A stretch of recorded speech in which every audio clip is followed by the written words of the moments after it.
చాలామంది పెన్షనర్స్కు 1000 రూపాయల పెన్షన్ మాత్రమే వస్తున్నది. పెద్ద స్థాయిలో అధికార పదవులు చేసిన వారికి కూడా 2-3 వేల రూపాయల పెన్షన్ మాత్రమే వస్తున్నది. ఇంకా కొంతమందికి 500-600 రూపాయల పెన్షన్ కూడా వస్తున్నది. పెన్షనర్స్ దైనందిన జీవితంలో వచ్చు ఖర్చులకు పెన్షన్ సరిపోవడం లేదు, మరియు వారు ఆర్థిక కారణాల వలన సరైన మెడికల్ ట్రీట్మెంట్ పొందలేకపోతున్నారు.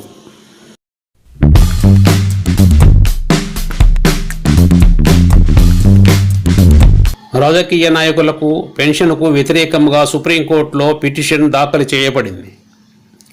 ఈ కారణాన్ని భాగస్వామ్యం చేయండి మరియు మద్దతు ఇవ్వండి. ఇప్పుడు నాయకుడు సుప్రీంకోర్టులో పిల్ దాఖలు చేశారు. మీ అంచనా కోసం పంపారు. ప్రియమైన గౌరవనీయమైన భారత పౌరులు, మీరు ఈ సందేశాన్ని చదవమని అభ్యర్థించారు మరియు మీరు అంగీకరిస్తే దయచేసి మీ పరిచయంలో ఉన్న ప్రజలందరికీ పంపండి. మరింత ముందుకు పంపమని వారిని అడగండి. 3 రోజుల్లో ఈ సందేశం మొత్తం భారతదేశంలో ఉండాలి. ప్రతి పౌరుడు భారతదేశంలో స్వరం పెంచాలి. 2018 అభివృద్ధి చట్టం ఎంపీలు పెన్షన్ పొందకూడదు. ఎందుకంటే రాజకీయాలు ఉద్యోగం లేదా ఉపాధి కాదు, ఉచిత సేవ. రాజకీయాలు ప్రజా ప్రాతినిధ్య చట్టం ప్రకారం ఎన్నికలు, పదవీ విరమణ లేదు. కానీ మళ్ళీ అదే పరిస్థితిలో వారిని తిరిగి ఎన్నుకోవచ్చు. ప్రస్తుతం వారికి 5 సంవత్సరాల సేవ తర్వాత పెన్షన్ లభిస్తుంది. ఇందులో మరో రుగ్మత ఏమిటంటే, ఒక వ్యక్తి మొదట కౌన్సిలర్గా ఉండి తర్వాత శాసనసభ్యుడిగా మారి తర్వాత ఎంపీగా మారితే అతనికి 1 కాదు 3 పెన్షన్లు లభిస్తాయి. దీన్ని ఆపడానికి వెంటనే చట్టం చేయాల్సిన దేశ పౌరులకు ఇది గొప్ప ద్రోహం. కేంద్ర వేతన సంఘాలతో ఎంపీల జీతభత్యం సవరించబడుతుంది. దీన్ని ఆదాయపు పన్ను పరిధిలోకి తీసుకురావాలి. ప్రస్తుతం ఎంపీలు తమకు ఓటు వేయడం ద్వారా ఏకపక్షంగా జీతాలు మరియు భత్యాలను పెంచుతారు, మరియు ఆ సమయంలో అన్ని పార్టీలు ఐక్యంగా ఉన్నాయి.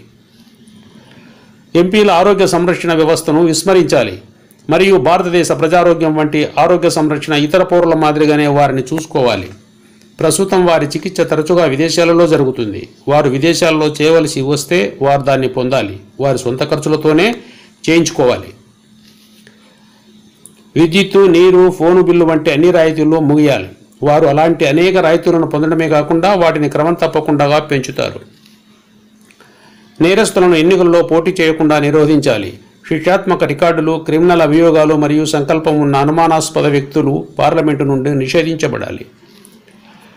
కార్యాలయంలోని రాజకీయ నాయకుల వల్ల వారి వల్ల కలిగే ఆర్థిక నష్టాలు కూడా వారి నుంచి తిరిగి పొందాలి. వారి నామినీలు, ఆస్తులు, ఎంపీలు కూడా సాధారణ పౌరులకు వర్తించే నిబంధనలు పాటించాలి.